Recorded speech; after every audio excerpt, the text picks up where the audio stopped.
જો સીઆર પાટીલમાં હિંમત હોય તો ધારાસભ્ય પદેથી ઉમેશ મકવાણાને રાજીનામું અપાવી દે અને પછી ચૂંટણીમાં સામે આવી જાય. આ શબ્દો છે ગોપાલ ઇટાલિયાના. વિસાવદરમાં ધારાસભ્ય તરીકે ચૂંટાયા બાદ પ્રથમ વખત જૂનાગઢની અંદર ગોપાલ ઇટાલિયા એક પ્રેસ કોન્ફરન્સ કરે છે અને જે પ્રેસ કોન્ફરન્સની અંદર તેમની જીત મુદ્દે પણ વાત કરે છે. સાથે જ ઉમેશ મકવાણાએ આમ આદમી પાર્ટીમાં રાજીનામું આપ્યું તે મુદ્દે પણ તેમને સવાલો પૂછવામાં આવે છે, તેના પણ જવાબ આપે છે અને સીઆર પાટીલને સીધી જ એક ચેલેન્જ ફેંકે છે. શું છે ચેલેન્જ અને સાથે જ સુરત માટે શું કહી છે ગોપાલ ઇટાલિયાએ વાત, આવો જોઈએ આ વિડીયોમાં. નમસ્કાર, હું છું ભૂમિત જાની, આપ જોઈ રહ્યા છો સત્યાર્થ મંથન. ઉમેશ મકવાણા બાબતે મારે સીઆર પાટીલને એક ચેલેન્જ આપવાની છે. ગુજરાતમાં ધારાસભ્યો તોડવા ફોડવાની દુકાન સીઆર પાટીલ ચલાવે છે. કોઈ પણ ધારાસભ્ય પોતાની પાર્ટીની અંદરથી તૂટે ફૂટે, નારાજ થાય, દુખી થાય એવા ધંધા સીઆર પાટીલ વર્ષોથી કરતા આવ્યા છે. એ બાબતે એનો ક્રાઇમ રેકોર્ડ ક્લિયર છે કે આ ધંધા ઈ જ માણસ કરે છે. મારે સીઆર પાટીલને એટલું જ કહેવું છે કે તમારામાં હિંમત હોય તો ઉમેશ મકવાણા પાસે રાજીનામું અપાવડાવો અને આવે બોટાદમાં ચૂંટણી, પછી જોઈ લઈશું જનતાનો ચુકાદો. ઉમેશ મકવાણાના ખભા ઉપર બંદૂક રાખી અને સીઆર પાટીલ પોતાનો ગુસ્સો ઉતારે છે. વિસાવદર વિધાનસભાની ચૂંટણીમાં આમ જનતાએ કિરીટ પટેલ અને સીઆર પાટીલને જે ભૂંડી રીતે હરાવ્યા છે, શરમજનક રીતે હરાવ્યા છે, એ વાતનો ગુસ્સો રાખીને, એ વાતની ખીજ રાખીને સીઆર પાટીલ ઉમેશ મકવાણાના ખભા ઉપર બંદૂક રાખી અને જે હલકી પ્રકારની કૃત્ય કરી રહ્યા છે. મારી ચેલેન્જ છે કે ઉમેશ મકવાણા પાસે એકવાર સીઆર પાટીલ રાજીનામું અપાઈ દે, જોઈ લઈએ સીઆર પાટીલમાં કેટલો દમ છે. વિસાવદર વિધાનસભાની ચૂંટણીમાં જનતાએ સીઆર પાટીલને શરમજનક રીતે અને ભૂંડી રીતે હરાવ્યા, એ વાતથી એને ગુસ્સો આવ્યો છે અને સીઆર પાટીલ ઉમેશ મકવાણાના ખભા ઉપર બંદૂક રાખી અને આ કાંડને કરાવી રહ્યા છે. મારી સીઆર પાટીલની એક જ ચેલેન્જ છે, કેમ કે ગુજરાત આખામાં ધારાસભ્યો તોડવા ફોડવા ખરીદવાની દુકાન માત્ર ને માત્ર સીઆર પાટીલ ચલાવે છે. એટલે ઉમેશ મકવાણા પણ જો હવે ભાજપમાં જવાનું અથવા આમ આદમી પાર્ટી સાથે જોડાયેલા રહી અને ભાજપનું કામ કરવાનું વિચારતા હોય તો એની પાછળનો દોરી સંચાર સીઆર પાટીલના હાથમાં છે. સીઆર પાટીલને ખુલ્લી ચેલેન્જ છે મારી. દર્શક મિત્રો, આ વિડીયોમાં આગળ વધતા પહેલા એક વિનંતી છે કે જો આપ સ્વતંત્ર પત્રકારત્વને સપોર્ટ કરતા હો તો જે લોકો અમારી યુટ્યુબ ચેનલ પર આ વિડીયો જોઈ રહ્યા છે અને હજુ સુધી યુટ્યુબ ચેનલ સબસ્ક્રાઇબ ન કરી હોય તો અત્યારે જ સબસ્ક્રાઇબ કરી બેલ આઇકન પ્રેસ કરી દેજો અને ફેસબુક પેજ સાથે પણ જોડાઈ જશો. કે આ બધા કૃત્ય કરવાના બદલે જો સીઆર પાટીલમાં હિંમત હોય તો ધારાસભ્ય ઉમેશ મકવાણા પાસેથી એકવાર રાજીનામું અપાવી દે અને આવે બોટાદની ચૂંટણીમાં અમે જોઈએ છે કે સીઆર પાટીલમાં કેટલો દમ છે. એટલે વિસાવદર વિધાનસભાની ચૂંટણીની ખીજ, દાજ સીઆર પાટીલ કોકના ખભે રાખીને ઉતારે છે. એવું કરવાના બદલે ધારાસભ્ય રાજીનામું આપી દે, પછી અમે જોઈએ છે શું થાય છે. હું અત્યારથી જ ચૂંટાયા પછી કામે લાગ્યો છું, ગામડે ગામડે જઈ રહ્યો છું, સરકારી તંત્રને મળી રહ્યો છું. હજુ મારી શપથવિધિ બાકી છે, એટલે શપથવિધિ થયા પછી હું ઓફિશિયલી સરકારી મિટિંગોમાં પણ હાજરી આપવા લાગીશ. અત્યારે તાત્કાલિક રીતે કરવા જેવા જે કામો છે તે કામોમાં, કેમ કે ચોમાસું છે એટલે રોડ રસ્તાના કામો બાબતે અત્યારે ખાલી ઓફિશિયલ પ્રોસેસ થશે, પણ એને રિપેરિંગ કરવું કે નવો બનાવવું એ બાબત અત્યારે હાલ નહીં થઈ શકે. પરંતુ શિક્ષણની બાબત હોય, શાળા પ્રવેશોત્સવ ચાલે છે, આરોગ્યની બાબત હોય, ખેડૂતોને ખાતરનો જે મુદ્દો છે એમાં નેનો ખાતર જબરજસ્તીથી પકડવામાં આવે છે એ મુદ્દો છે.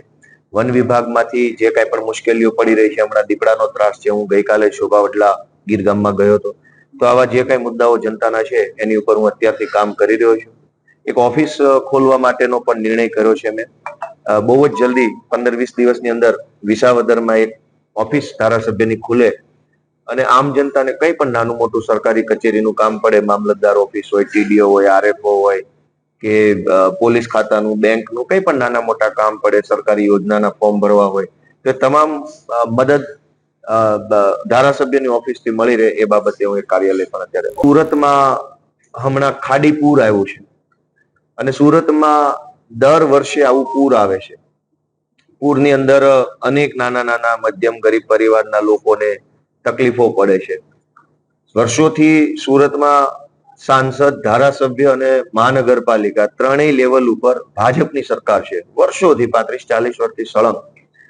આમ છતાંય જો જનતાએ દર વર્ષે આવા કુદરતી પ્રકોપનો ભોગ બનવું પડતું હોય, સરકાર પાસે કોઈ વ્યવસ્થા ન હોય, સરકાર પાસે કોઈ આગોતરું આયોજન ન હોય, ભાજપના માણસોને કઈ ફરક ન પડતો હોય, તો એ ખૂબ જ દુર્ભાગ્યની બાબત છે, ખૂબ જ ચિંતાની બાબત છે.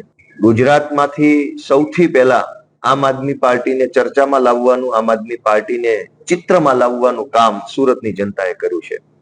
સૌથી પહેલા 2020 ની અંદર સુરતથી 27 જેટલા કોર્પોરેટરોને જીતાડી અને સુરતની જનતાએ આમ આદમી પાર્ટીને એક પ્લેટફોર્મ આપ્યું, એક રસ્તો કરી આપ્યો.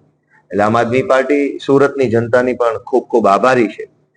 અમને આમ આદમી પાર્ટીને સુરતથી પ્રેમ મળ્યો છે અને આજે સુરતની જનતા મુશ્કેલીમાં છે ત્યારે મેં નિર્ણય કર્યો છે કે હું કાલે સુરત જઈશ અને પૂર આવ્યું છે એ પૂરગ્રસ્ત જે પીડિત વ્યક્તિઓ છે, લોકો છે, એમની મુલાકાત કરીશ. આ પૂર પીડિત પરિવારો સાથે ચર્ચા કરીશ. એ સમગ્ર વિસ્તારોમાં અમારા કાર્યકર્તાઓની ટીમ સાથે હું જઈશ અને સુરતની જનતાને અત્યારે આ મુશ્કેલ સમયમાં જ્યારે પાર્ટીના સાથની જરૂર છે, પાર્ટીના સહયોગની જરૂર છે, ત્યારે અમે બધા જ જનતા સાથે ઉભા રહેવા માટે હું અને અમારી ટીમમાંથી ઈશુદાનભાઈ સહિતના બધા લોકો કાલે સુરત જવાના છીએ. આ સિવાય ત્યાં કતારગામ વિસ્તારમાં ટાઉન પ્લાનિંગ ટીપીને લઈને એક બહુ મોટી લડાઈ ચાલી રહી છે. અનેક પરિવારો બેઘર થઈ જાય એ હદે સરકારી તંત્ર ત્યાં લોકો ઉપર દબાણ કરી રહ્યું છે. તો ત્યાં પણ પીડિત પરિવારોની મુલાકાત લેવા માટે હું આવતીકાલે સુરત જવાનો છું. બસ આ મારા પ્રોગ્રામની જાણ ગુજરાતના લોકોને હું કરી રહ્યો છું કે જ્યાં દુઃખનો સમય છે, પીડાનો સમય છે, જ્યાં આગેવાનના સહયોગની જરૂર છે, ત્યાં હું જઈ રહ્યો છું. તો આવનારા 2-3 દિવસ સુધી હું સુરતની મુલાકાતે જવાનો છું. સુરતનું જે પૂર છે એ માનવ સર્જિત છે કે કૃત્રિમ છે? માનવ સર્જિત પૂર છે. ગુજરાતના તમામ મોટા શહેરોમાં ભાજપ સર્જિત પૂર દર વર્ષે આવે છે. આ જુનાગઢની અંદર પણ ભાજપના માણસોએ ભ્રષ્ટાચાર કરી વોંકળા ઉપર બાંધકામ કરી લીધું છે અને એના કારણે ગયા વર્ષે જુનાગઢમાં પૂર આવેલું, અનેક લોકોને તકલીફ પડી હતી. સુરતની અંદર પણ ખાડી એટલે એક પ્રકારનો વોંકળો નીકળ્યો છે, એની ઉપર ભાજપના માણસોએ ગેરકાયદેસર બાંધકામ કર્યું છે, એટલે સુરતમાં પણ પૂર આવે છે. વડોદરાની અંદર વિશ્વામિત્રી નદીમાં પણ ભાજપના માણસોએ ગેરકાયદેસર બાંધકામ કર્યું છે, તો વડોદરામાં ગયા વર્ષે પૂર આવ્યું. અંકલેશ્વરની અંદર પણ પૂર આવેલું. જ્યાં જ્યાં પૂર આવે છે એ તમામ પૂર ભાજપ સર્જિત પૂર છે. ભાજપના માણસોએ ગેરકાયદેસર બાંધકામો કર્યા છે, ભાજપના માણસોએ ભ્રષ્ટાચાર કર્યો છે અને એના કારણે પૂર આવે છે. નહીતર તમે જુઓ કે શહેરોમાં જ પૂર કેમ આવે છે? વરસાદ બહુ આવે છે અને બહુ પાણી આવે છે તો ગામડામાં પૂર આવવું જોઈએ. ગામડામાં પૂર નથી આવતા. પૂર માત્ર શહેરોમાં આવે છે. એનું એકમાત્ર કારણ છે ભાજપના લોકોએ ગળાડૂબ ભ્રષ્ટાચાર કર્યો છે અને ભ્રષ્ટાચારના કારણે પાણીના નિકાલની વ્યવસ્થા અટવાઈ ગઈ છે અને એના કારણે પૂર આવે છે. ગોપાલ ઇટાલિયાની આ ચેલેન્જ એ ભારતીય જનતા પાર્ટી એક્સેપ્ટ કરે છે કે નહીં તે તો પછીની વાત છે, પરંતુ ઉમેશ મકવાણાના વિવાદ મુદ્દે પહેલી વખત ગોપાલ ઇટાલિયાએ જે રીતે આક્રમક અંદાજમાં વાત કહી છે તેનાથી ક્યાંક એવું સ્પષ્ટ લાગી રહ્યું છે કે આવનારા દિવસોમાં જો ઉમેશ મકવાણા ભાજપ સાથે જોડાય અને ફરીથી જો ત્યાં પેટા ચૂંટણી આવે તો આમ આદમી પાર્ટી એ જોરશોરથી એ પેટા ચૂંટણી લડવા માટે અત્યારથી જ તૈયાર હોય તેવા તેવર ગોપાલ ઇટાલિયા અત્યારથી જ બતાવી રહ્યા છે. જોકે તો પક્ષ નક્કી કરશે, પરંતુ ગોપાલ ઇટાલિયાની જીત બાદ જે રીતે રાજકારણ ગરમાયું છે, જે રીતે ઉમેશ મકવાણાએ કહેવાય કે બળવો કર્યો છે, તે જોતા આગામી દિવસોની અંદર કંઈક નવા જૂની આમ આદમી પાર્ટીની અંદર થશે એ વાત સ્પષ્ટ છે. જે કંઈ થશે અમે તમને બધી જ માહિતી આ જ પ્રકારે પહોંચાડતા રહેશું અલગ અલગ વિડીયોના માધ્યમથી. આપ જોડાયેલા રહો સત્યાત મંથન સાથે. અત્યારે બસ આટલું જ. મને આપશો રજા. નમસ્કાર. સત્યાત મંથનની યુટ્યુબ ચેનલ સબસ્ક્રાઇબ કરવાનું અને બેલ આઇકોન પ્રેસ કરવાનું, સાથે જ સત્યાત મંથનનું ફેસબુક પેજ લાઇક અને ફોલો કરવાનું અને ઇન્સ્ટાગ્રામ પેજ સાથે જોડાવાનું પણ આપ ચૂકશો નહીં. અત્યારે બસ આટલું જ. મને આપશો રજા. આપ જોડાયેલા રહો સત્યાત મંથન સાથે. નમસ્કાર.